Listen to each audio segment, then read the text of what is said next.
Hi guys, it's Crimson Butterfly here for TogetherweR Wednesdays. First off, I want to apologise for my lack of videos the past couple of weeks. I've been struggling a bit with energy levels because I found out a fair few weeks ago now that I'm pregnant, and I've made it 12 weeks is what I am announcing it now.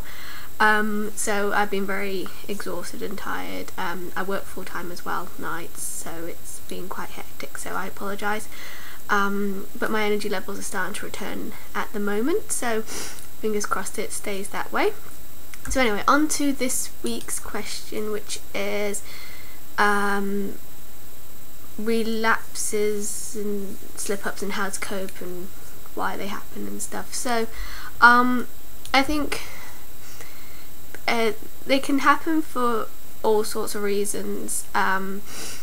Sometimes you get triggered by something which causes stress or upset, and obviously a lot of people, their eating disorders developed because as a coping mechanism for stressful or difficult things that they've been going through. So sometimes when something stressful happens again, we tend to fall back into whatever methods we have to cope with them. So that's sometimes how they can happen.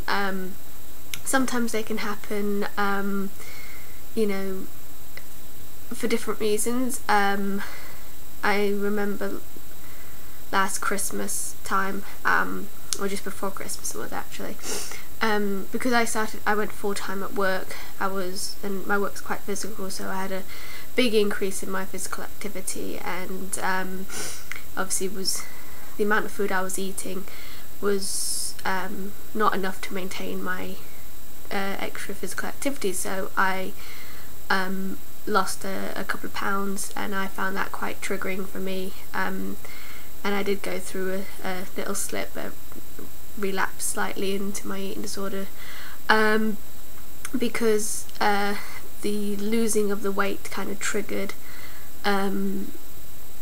the whole cycle of like, well, you know, I've lost a bit of weight, I can lose a bit more, and so on. So yeah, so obviously they can happen for that kind of reason.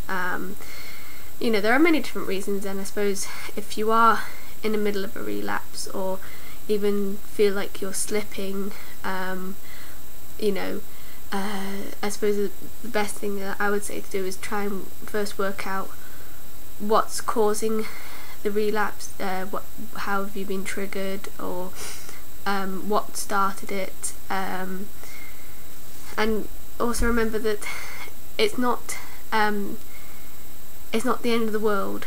And I know sometimes with having an eating disorder we tend to have this black and white thinking, you know,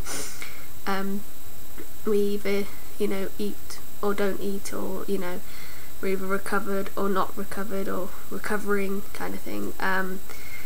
Just remember that you know, these things happen. Recovery isn't a straight line, you know, as everyone says, or as Anna Girl often says, it's like a dance. Which I really love that analogy, but you know, so it can obviously, it's not a straight line. There is going to be relapses and slips back. So obviously, once you've found the reasons why or whatever, see if you can, say if you're stressed, see if you can maybe reduce the stress or what's causing the stress, see if you can manage it better. Maybe find some other ways to cope with the stressful situation, event, or whatever's causing the stress. And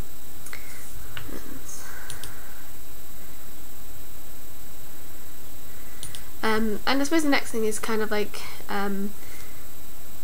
think about getting back on track, whether it'll be maybe coming up with a food plan, or maybe you've got some old food plans that you used at the beginning of your recovery.